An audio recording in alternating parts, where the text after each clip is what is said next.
Today we're going to be doing a trade recap for July 1st. We took 4 trades today, won 3 of them, 2 on ES, 2 on QQQ, so let's get into it. The first trade we took was calls off the IV peak right at open. So you can see we came down at open, and as we came down, this is what the fractals had looked like. You can see we were at the 20% odds on the 10-way 15-minute, the 20% odds on the 20-way 5-minute, and the 7-way 5-minute was crossing vector. So we long pivot, got about 50% in this candle here, and then ended up stopping out the rest when we came back to IV peak. Then you had this whole move down.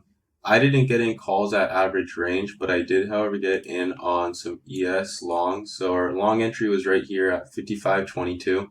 We had TPs 1, 2, 3.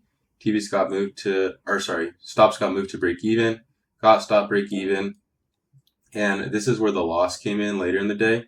So we had tested 55.10. There was some heavy absorption between 14 to 12. And we were still long biased because most time frames were still down here at the 10% odds.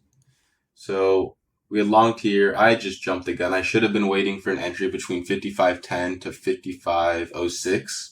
You can see if you did catch that, you caught basically the bottom for the day.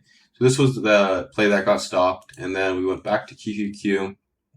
You can see here, our entry was this close above the IV peak. At the same time, you can see the 20-way 5-minute was crossing back over vector and over pivot. The 10-way 15-minute was also below pivot but above vector at this point, so we were looking for continuation back to pivot.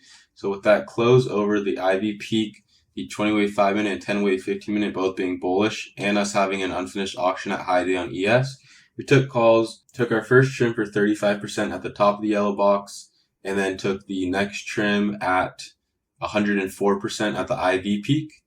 After that, they ended up getting stop break even before eventually reaching the third TP, which was average range. If you guys have any questions, feel free to ask. I'm doing free one-on-ones for the entire month of July, so if you'd like to book one, make sure to get in before all the spots get taken, and I'll see you all in the next recap.